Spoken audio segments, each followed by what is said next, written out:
Hey there. Today we are going to work through the different integrated ad platforms for Marketo Measure. Uh, this is always a fun conversation to work around. You can see this if you go into My Account Settings, go to Integration and Connections, and then you can see all the different connections that are available to you.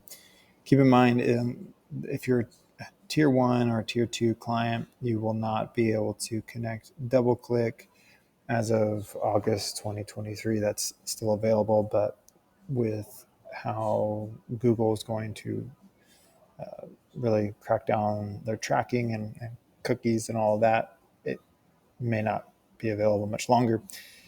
Who knows? With that said, today we're going to cover the Google AdWords, Bing, LinkedIn, Facebook connection. And what I mean by that is we're going to talk about how to enable that if you are looking to set it up, or if you feel like your data is just not flowing correctly or you're missing something. We're going to cover that today. So Google AdWords is the first one. I'll put this link in the description below, but I'll try to break it down in the most simplest way. This is a great connection. Really, at the end of the day, you'll need to implement a script. I highly, highly, highly recommend that you implement this script inside of your AdWords, inside of the settings. This becomes the tracking template. So you'll be able to go in, find tracking template. You'll be able to place that in there.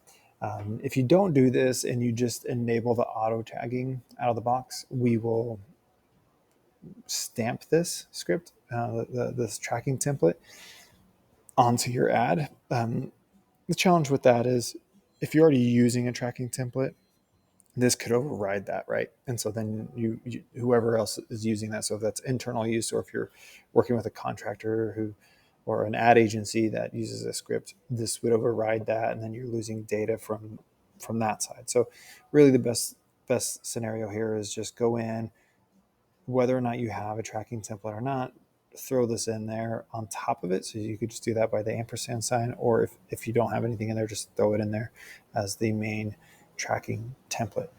That would be the best thing to do. That's really our best practice, and we see no issues once we do that. Once you do that, though, you will still go in and then enable auto tagging. So again, once you make the connection, so if I come here and I go connect and log in through that connection and have that all set up, you'll see something like this.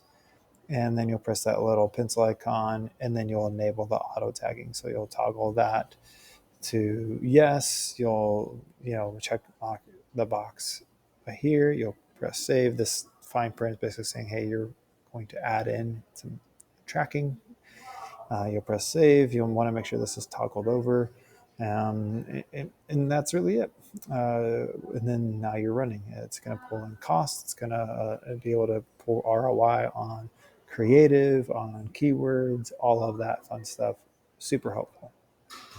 So, biggest takeaway with AdWords: ensure that you're applying the script, the tracking template. Bing, again, you'll have this. You'll click connect, find Bing. Very straightforward. You do not need to add this in there. It will do it automatically.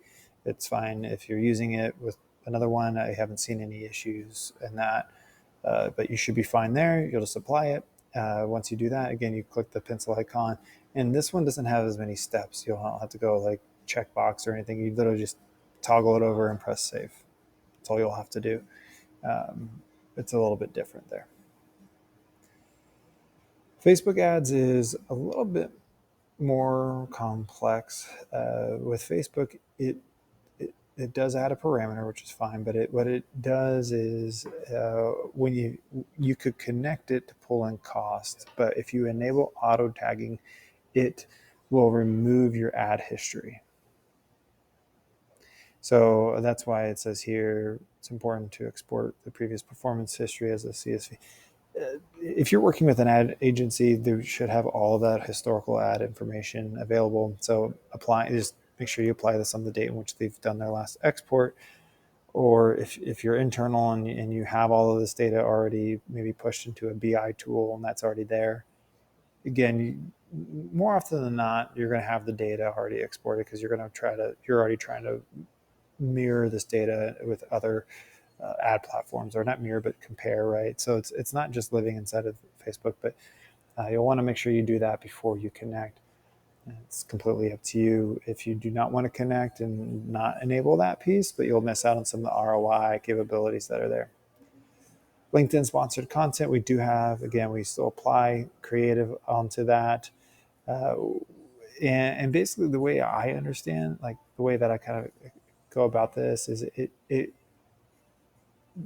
duplicates basically. So if you have an ad, we would replicate that in the background, and it kind of works as like a dual post, is my understanding. So every time someone engages with it, it's just pushing that to ours, and then we're able to track that and push that to our system. So there's no gotchas in that. Again, once you've connected, you'll just want to edit. You'll toggle it over and press save to enable the auto tagging piece. In that, we do have good documentation that gets a lot more in depth than what I just explained around the tagging and how we go about pulling in the ad information, but that is at the highest level really how the integration works. Hopefully this is helpful for you if you're seeing some issues, or if you're just wondering, why are we connected, what are we supposed to be getting out of this, um, and maybe troubleshooting what might be missing there. So hopefully this was helpful for you. And if you have any questions or comments, please leave them in the comment section below. Thanks.